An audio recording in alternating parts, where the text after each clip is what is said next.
Y bien, entonces conversamos con Farid Kajat, internacionalista del Instituto de Estudios Internacionales de la Universidad Católica. Farid, buenas noches, ¿qué tal? Buenas noches. Bueno, ¿cuál es una buena noticia esta, ¿no? Sí, porque a diferencia del pasado hay condiciones que, en mi opinión, dan a entender que las FARC esta vez sí negociaría en serio. Y es el hecho de que el 2002, cuando se negoció, las FARC estaban en su momento de mayor auge, militar y económicamente.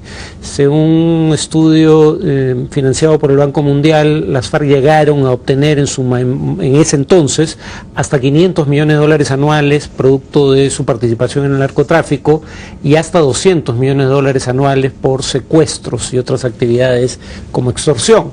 Entonces, tenían cientos de millones de dólares de ingresos anuales, de 16 a 20 mil soldados en armas y control efectivo de 20% del territorio colombiano. Si dejaban eso, podía pasar lo que ya había ocurrido cuando intentaron formar un partido político en los 80s, que fueron diezmados por acción de los paramilitares, y además las encuestas revelan que no son una fuerza, digamos, con respaldo significativo en la sociedad colombiana, no hubieran sido un partido importante electoralmente hablando. Entonces no tenían ningún incentivo para negociar en serio. Creo que la diferencia ahora es: la mayoría de los paramilitares se han desmovilizado y los que no se han desmovilizado están en actividades criminales no vinculadas a la política, entonces no hay tanto riesgo para los efectivos de las FARC que dejen las armas.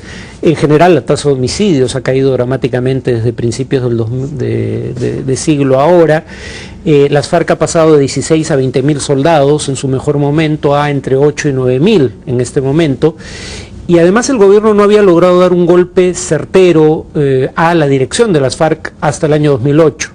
Del 2008 a ahora, las fuerzas del orden han dado muerte a 3 miembros del directorado de las FARC, una entidad que solo tiene 7 miembros.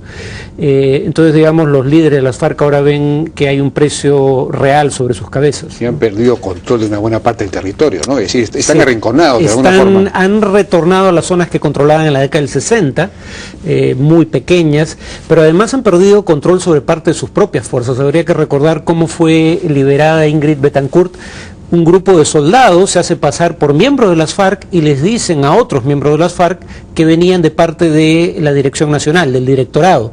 Y estos se entregan a los secuestrados sin cerciorarse de si la información era certera, porque, claro, no tenían comunicación con la Dirección Nacional de las FARC, ¿no? De acuerdo. Entonces aceptan la negociación para prevenir una derrota mayor, una derrota militar mayor, digamos, sí. O porque, ¿no? Básicamente. Sí. Y eso, claro, da más posibilidades. Y por otro lado, la negociación, por lo visto ya se venía dando varios meses, no se ha conocido recién ahora, ¿no? Sí. Desde enero aparentemente había contactos, ¿no? Pero acá hay una cosa también interesante, porque el Estado tiene interés en negociar si está a la ofensiva. Bueno, ahí podríamos hacer un paralelo con nuestra propia realidad. Los remanentes de Sendero tienen unos pocos cientos de efectivos y sin embargo no podemos desalojarlos, no podemos derrotarlos desde hace más de una década. Y estamos hablando de unas pocas decenas de miles de kilómetros cuadrados, ¿no? En el BRAE, bueno, ahora BRAEM. En el caso de Ecuador estamos hablando de cientos de miles de kilómetros cuadrados de Colombia, de selva, en donde estamos hablando no de cientos, sino de 8 a 9 mil efectivos de las FARC, que podrían seguir actuando por tiempo indefinido. O sea, digamos, decir que estaban en vías de ser derrotados no quiere decir que estuvieran en vías de ser exterminados. Podía la guerra prolongarse indefinidamente. Le interesaba al Estado también. Sí. De hecho, además es una sangría económica, sí, ¿no? Permanente. Ahora se les dio por atacar oleoductos, precisamente, por un lado, para sacar sobornos a las empresas y por otro lado, para golpear una de las fuentes de dinamismo de la economía. Bueno, y a diferencia de las negociaciones de paz de Pastrana, claro, estas no se van a dar en el territorio colombiano, sino fuera del territorio, sí, y van a ser reuniones cerradas, según se ha dicho, ¿no? O sea que menos expuestas sí, al escrutinio público o a la propaganda, digamos, mediática. Probablemente por eso La Habana sea un buen lugar, porque no hay libertad de prensa o prensa independiente que pueda acosar a los participantes, ¿no? Se puede mantener la discreción del proceso. Ahora, los temas que se van a tocar, porque se ha anunciado una agenda de 5 puntos, ¿no? se habla de desarrollo rural con acceso a la tierra, no sé exactamente qué significa eso, me imagino que para los miembros de las FARC, ¿no? Bueno, no sé si eso está por verse. En todo caso ya había un plan de Santos de devolver tierras a desplazados internos por el conflicto armado, sobre todo desplazados por los paramilitares que se habían apropiado de sus tierras.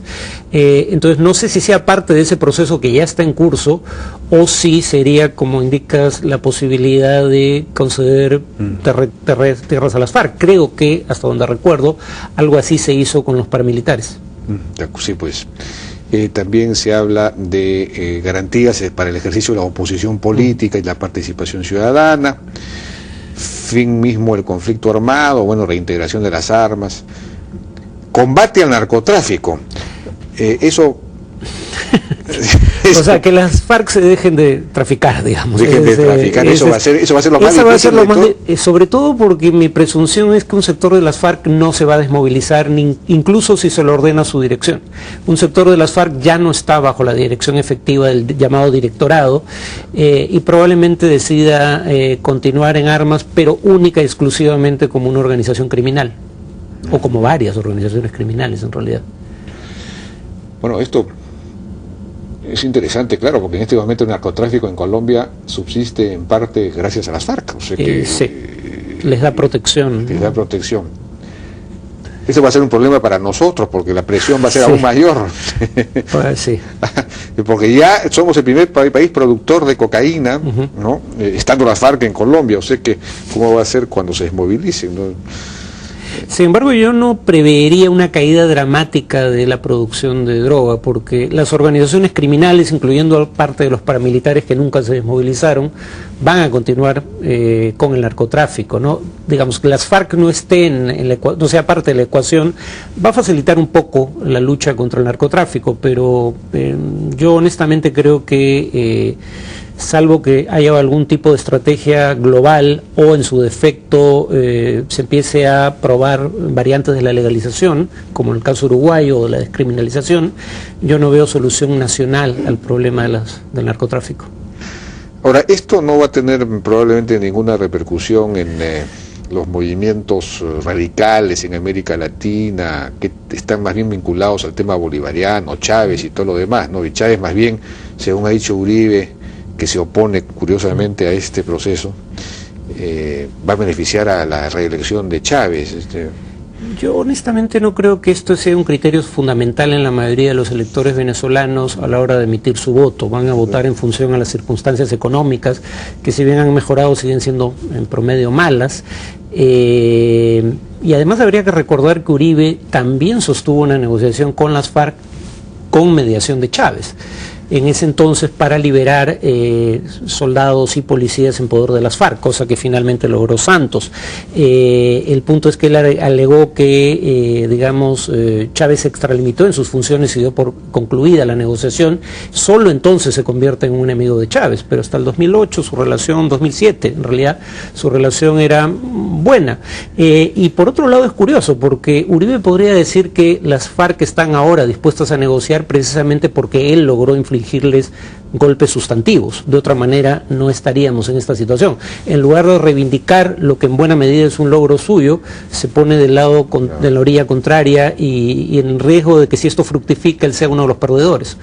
Bueno, lo que está diciendo su argumento central es que se está negociando la agenda del país con la guerrilla. Esto es una bofetada a la democracia, además se está negociando a puertas cerradas. Ese es un poco su... Bueno, lo de negociar a puertas... pero el acuerdo va a tener que hacerse público en el momento, pero claro. no se está negociando gran cosa en materia de agenda política o de gobierno, ¿no? Sí, pues. Y el tema de la participación de las FARC en proceso político, habría que recordar, como mencionaba, cuando trataron de hacer un partido político junto con otras fuerzas en el 85, fueron diezmados por los paramilitares, unos 3.000 militantes de la Unión Patriótica. Ese brazo político fueron asesinados por los paramilitares vinculados a sectores del gobierno, incluyendo el candidato presidencial, ¿no? Entonces las FARC quieren garantías de que no se vuelva a producir una situación similar. ¿Y eso cuándo ocurrió? Mediados de los 80.